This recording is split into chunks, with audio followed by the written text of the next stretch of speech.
Bismillahirrahmanirrahim. Assalamu alaikum. How are you students? I hope you'd be fine. New syllabus Oxford Primary Mathematics workbook 5A है हमारे पास और आज हम करने वाले हैं पेज 171।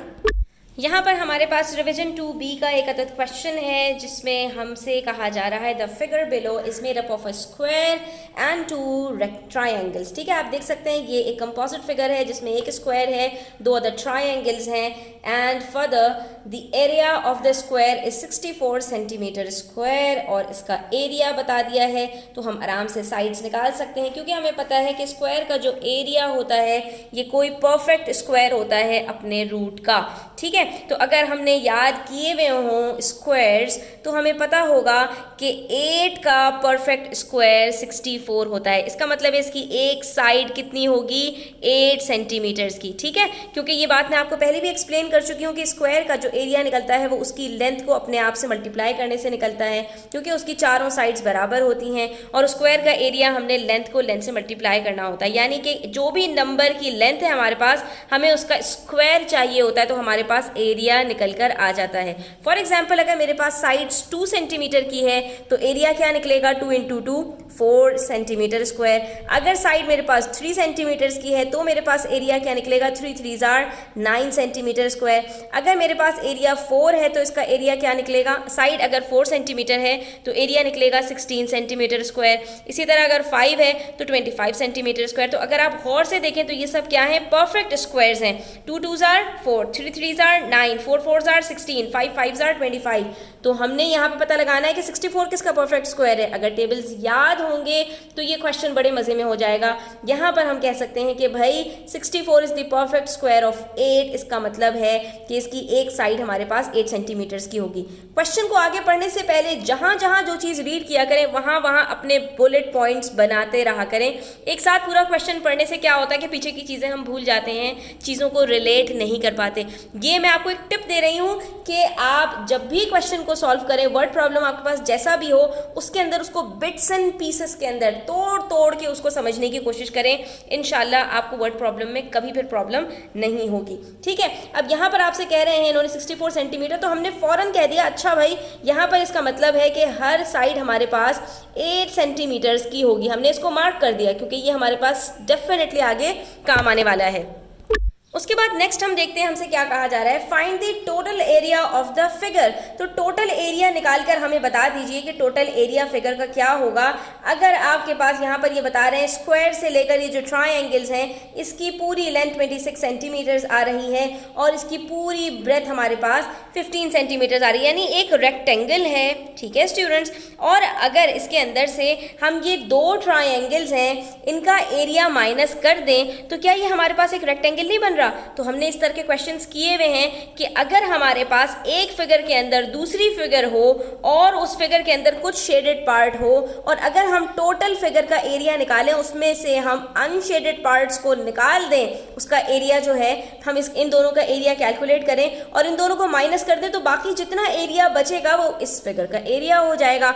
और दूसरा तरीका क्या है कि अगर हमारे पास ये जो कंपोजिट फिगर है इसकी हम तीनों का एरिया अलग अलग निकालें और तीनों को प्लस कर लें। तो अब हमने देखना ये है कि हम इसमें कर क्या सकते हैं। पहले हम ये देखते हैं कि जो सिर्फ शेडेड पार्ट है क्या हम इसका एरिया निकाल सकते हैं। तो देखिए स्क्वायर का एरिया तो इन्होंने हमें पहले ही से बता दिया, हमें इन दो ट्रायंगल्स का एरिया चाहिए। ठीक है, अब ट्रायंगल्स के एरिया के लिए हमें पता है कि हमें एक बेस बनानी होती है और एक अदद हमें हाइट चाहिए होती है। ठीक है, हम इन दोनों को मल्टीप्लाई करते हैं और हाफ कर देते हैं तो हमारे पास एरिया निकल कर आ जाता है। तो अगर हम गौर से देखें स्टूडेंट्स तो हमारे पास ये बेस है 8 सेंटीमीटर, इस स्क्वायर की जो लेंथ है उसके बराबर ही है।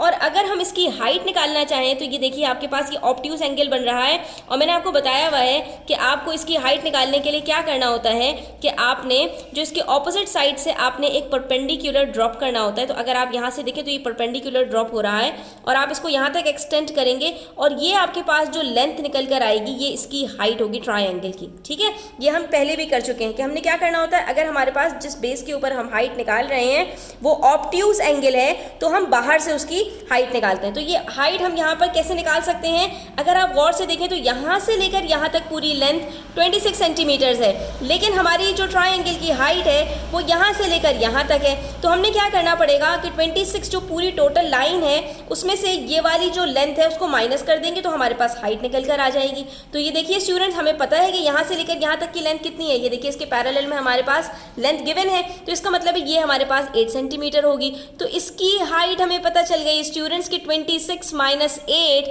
हमारे पास इस ट्राइंगल की हाइट होगी, दैट इज 18 सेंटीमीटर्स। तो बस हम इसका एरिया बड़े मजे में निकाल लेंगे। ठीक है, हम इसका एरिया निकालेंगे, इन दोनों को मल्टीप्लाई करेंगे और इसका हाफ कर देंगे तो एरिया आ जाएगा, और उसके बाद हमारे पास ये दो एरियाज जमा हो जाएंगे। अब इस वाले ट्राइंगल की बारी आएगी। इस ट्राइंगल का एरिया निकालने के लिए क्या कोई तरीका है कि हम इसकी भी बेस और हाइट बना पाएँ स्टूडेंट्स? तो ज़रा गौर से देखिए कि यहाँ पर भी अगर हम इसको बेस ले लें अपनी, तो हमारे पास हाइट कहाँ होगी, इसके ऑपोजिट में जो एंगल है, और इसका ऑपोजिट एंगल कहाँ जा रहा है, ये भी ऑब्ट्यूज एंगल बन रहा है। ये देखिए ये ऑब्ट्यूज एंगल बन रहा है, ये 90 डिग्रीज का एंगल यहाँ तक बनता है इसका। ठीक है, लेकिन ये कितना बड़ा हो गया, हमारे पास ये ऑब्ट्यूज एंगल है। तो फिर से इसकी हाइट निकालने के लिए क्या करना पड़ेगा हमें कि हम यहीं बेस से जो है वो एक लाइन एक्सटेंड करेंगे और यहाँ से एक परपेंडिकुलर गिरा लेंगे। तो यहाँ से जो हम परपेंडिकुलर गिराएंगे तो इसकी हाइट हमें क्या पता चल सकती है, तो यहाँ से देखिए फिर से ये पूरी लाइन की हमारे पास लेंथ गिवन है, जिसमें से हमारे पास स्टूडेंट्स ये परपेंडिकुलर की जो लेंथ है अगर हम इसको माइनस कर दें तो हमें पता चल जाएगा कि यहाँ से लेकर यहाँ तक की हाइट कितनी होगी। तो स्टूडेंट्स क्या हम इसको पता लगा सकते हैं यहाँ से लेकर यहाँ तक की हमारे पास लेंथ कितनी है? बिल्कुल पता लगा सकते हैं। अगर आप गौर से देखें तो इसके पैरेलल हमारे पास ये 8 सेंटीमीटर्स मौजूद है, और अगर हम बिल्कुल स्ट्रेट लाइन यहाँ से ड्रॉ करते हैं तो यहाँ से लेकर यहाँ तक की जो लेंथ है वो भी 8 सेंटीमीटर्स होगी। अब देखिए यहाँ से लेकर यहाँ तक की जो लेंथ है वो 8 सेंटीमीटर्स है, और यहाँ से लेकर यहाँ तक की जो लेंथ है वो पूरी 15 सेंटीमीटर्स है। तो ये जो सिर्फ ट्राइंगल की हाइट हमारे पास है तो ये कितनी होगी स्टूडेंट्स? सिंपल है, 15 minus 8 centimetre that is equals to 7 centimetres. तो अब आप देखिए ये इस ट्राइंगल की हमने बेस ली 8 सेंटीमीटर्स, और इसकी हाइट निकालने के लिए हमने ये सारा तमाशा किया तो हमें पता चल गया कि यहाँ से लेके यहाँ तक की जो हाइट है हमारे पास 7 सेंटीमीटर्स है। फिर से हम यही करेंगे कि 8 को 7 से मल्टीप्लाई करेंगे और हाफ कर देंगे तो इस ट्राइंगल का हमारे पास एरिया निकल कर आ जाएगा। ये हो गया पहला मेथड।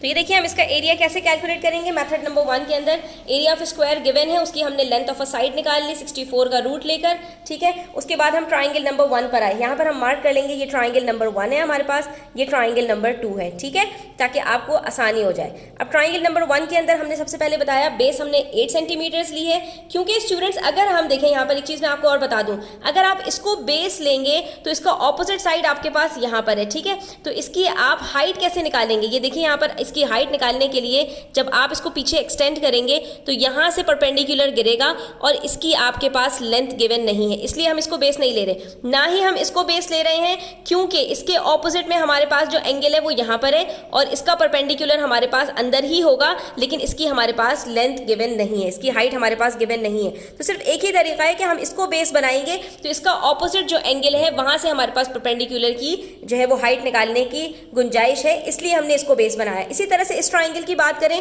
तो यहाँ से बेस निकालकर हम हाइट यहाँ से निकाल सकते हैं स्टूडेंट्स, लेकिन अगर बेस इसको बनाते हैं हम तो इसका ऑपोजिट जो एंगल है वो यहाँ पर है, तो फिर से हमें क्या करना पड़ेगा, हम इसको एक्सटेंड करेंगे यहाँ तक और यहाँ से परपेंडिकुलर गिराएंगे तो ये हमारे पास लेंथ गिवन नहीं है। इसी तरह से अगर हम इसको बेस बनाते हैं स्टूडेंट्स तो हमारा जो परपेंडिकुलर है वो ऑपोजिट एंगल से यहाँ से ड्रॉप होगा और इसकी भी हमारे पास लेंथ गिवन नहीं है। तो इसलिए आपको देखना ये ज़रूरी है कि आप बेस ऐसी चीज़ को बनाएंगे जिसके ऑपोजिट से आपको जो है वो हाइट मालूम करना आसान रहे। ठीक है, तो अब हम बात कर लेते हैं, यहाँ पर हमने जो बेस ली थी 8 सेंटीमीटर तो उसके ऑपोजिट में हमारे पास जो हाइट आई वो 18 सेंटीमीटर, 26 माइनस 8 हमने किया था यहाँ से। ठीक है, तो हमने फिर इसको एरिया के फॉर्मूले में रखा और हमारे पास आंसर आ गया 72 सेंटीमीटर स्क्वायर। इसी तरह से ट्राइंगल नंबर 2 का हमने एरिया कैलकुलेट किया, वहाँ पर हमारे पास बेस 8 थी और उसके ऑपोजिट से जो हाइट हमने गिराई है वो 7 सेंटीमीटर्स की निकाल ली, तो यहाँ से हमारे पास एरिया आ गया 28 सेंटीमीटर स्क्वायर। हमने तीनों एरियाज को प्लस किया। अब आपने स्क्वायर के एरिया को लेना है और दोनों ट्राइंगल जो आपने निकाले हैं उनको भी आपने लेकर और तीनों को जब आप प्लस करेंगे तो आपके पास ये आंसर आएगा 164 सेंटीमीटर स्क्वायर। अब आ जाते हैं मेथड नंबर 2 पर। तो यहाँ पर स्टूडेंट्स आप देख सकते हैं स्टूडेंट्स के यहाँ पर हमारे पास एक अदद पूरा रेक्टेंगल बन रहा है। तो अगर मैं इन दोनों को मल्टीप्लाई करूं यानी 26 मल्टीप्लाई बाय 15 सेंटीमीटर्स करूं तो इस पूरे रेक्टेंगल का एरिया मेरे पास निकल कर आ जाएगा। उसके बाद मैं ये देख रही हूँ स्टूडेंट्स कि मेरे पास एक अदद ये ट्राइंगल है जिसका एरिया मुझे नहीं चाहिए इस रेक्टेंगल में से, और एक ये वाला ट्राइंगल है जो अनशेडेड है, मुझे इसका एरिया भी नहीं चाहिए। तो मैं सिंपली क्या करूँगी, इसका एरिया निकालने के बजाय इसका एरिया निकालूंगी और इसका एरिया निकालूंगी, और उसके बाद जो टोटल मेरे पास एरिया निकला हुआ है रेक्टेंगल का उसको मैं माइनस कर दूंगी। अब इसका एरिया निकालने के लिए सिंपल है कि एक बेस ले लीजिए, दूसरी हाइट ले लीजिए, राइट एंगल ट्राइंगल है, और इसकी भी बेस ले लीजिए और हाइट ले लीजिए, और ये भी राइट एंगल ट्राइंगल है। तो इसकी हमारे पास बेस कितनी आएगी, वही आएगी, ये 8 सेंटीमीटर्स है। तो ये बाकी कितना होगा स्टूडेंट्स, ये हमारे पास ऑपोजिट में पूरी लाइन दी हुई है, 15 माइनस 8 ये 7 सेंटीमीटर्स होगा। तो ये हमने जो है हाइट ले ली 7 सेंटीमीटर्स की, और इसकी बेस कितनी है, पूरी लेंगे 26 सेंटीमीटर्स। इन दोनों को मल्टीप्लाई करके हाफ करेंगे तो इसका एरिया निकल कर आ जाएगा। इसी तरह से इसको ले लेते हैं हम, अगर बेस लेते हैं हम पूरी 15 सेंटीमीटर की, तो हाइट कितनी होगी हमारे पास, तो इसके ऑपोजिट में पूरी लाइन की हमारे पास हाइट ये लेंथ गिवन है 26 सेंटीमीटर्स, 26 माइनस 8 करेंगे तो ये हमारे पास हाइट आ जाएगी कितनी, 18 सेंटीमीटर्स की। इन दोनों को मल्टीप्लाई करेंगे, हाफ करेंगे तो इसका एरिया भी हमारे पास निकल कर आ जाएगा। फिर हम क्या करेंगे, पूरे एरिया ऑफ रेक्टेंगल में से इन दोनों को माइनस करेंगे तो जो बाकी फिगर बची है उसका एरिया निकल कर आ जाएगा। तो इसमें भी हम सबसे पहले एरिया ऑफ रेक्टेंगल निकाल लेते हैं स्टूडेंट्स। टोटल एरिया हमारे पास आ रहा है 390 सेंटीमीटर स्क्वायर। उसके बाद हमने जो ट्राइंगल नंबर 1 लिया है वो हमने नीचे वाला लिया है, यहाँ पर ये वाला, ठीक है स्टूडेंट्स। बेस इसकी 26 है और हाइट इसकी 7 है, ठीक है। मैं आपको एक्सप्लेन कर चुकी हूँ ये 7 कैसे आई है हमारे पास, ठीक है। तो हमने इसका एरिया जब निकाला 26 इंटू 7 और हाफ कर दिया तो 91 सेंटीमीटर स्क्वायर आया है। उसके बाद हमारे पास ये वाला जो एरिया, ये वाला जो ट्राइंगल है इसके अंदर हमने बेस ली 15 और हाइट ली हमने, ये मैंने आपको बता दिया था 18 सेंटीमीटर। ये भी कैसे आई थी ये मैंने आपको एक्सप्लेन कर दिया। तो हमारे पास यहाँ पर इसका एरिया आ रहा है 15 इंटू 18 और उसका हाफ 135 सेंटीमीटर स्क्वायर। अब हमने इन दोनों को माइनस कर देना है total area of the rectangle में से। तो ये देखिए हमारे पास जब हम इन दोनों को माइनस करेंगे 390 माइनस 91 होता है 299, और इसमें से 135 जब आप माइनस करेंगे तो आंसर आ जाएगा 164 सेंटीमीटर स्क्वायर। तो आप देख सकते हैं कि दोनों मेथड से आंसर हमारे पास सेम आया है। आपको जो भी ईजी लगता है आप उसको चूज कर सकते हैं, ठीक है। वैसे इसमें ज़्यादा आसान यही है स्टूडेंट्स कि अगर आप गौर से देखें तो यहाँ पर आपके पास जो पूरा रेक्टेंगल है उसमें से ये दो ट्राइंगल्स का एरिया निकाल कर और इन दोनों को टोटल एरिया में से माइनस करना और फिर इसका एरिया निकाल लेना, ये ज़्यादा आसान है। तो मैं प्रेफर करूँगी कि आप इसी को चूज़ करें, लेकिन बहरहाल आपकी मर्जी है, दोनों मेथड्स बिल्कुल ठीक है, आप इसमें से कोई सा भी मेथड चूज़ कर सकते हैं, ठीक है स्टूडेंट्स। तो आज के लिए इतना ही, उम्मीद करती हूँ आपको समझ आया होगा। वीडियो कैसी लगी अपनी राय का इजहार कीजिएगा कॉमेंट सेक्शन में, प्लीज़ लाइक कीजिएगा, अपने फ्रेंड्स के साथ शेयर कीजिएगा। चैनल पर नए हैं तो सब्सक्राइब करते जाइएगा। अपना बहुत सारा ख्याल रखिएगा। अल्लाह हाफिज़।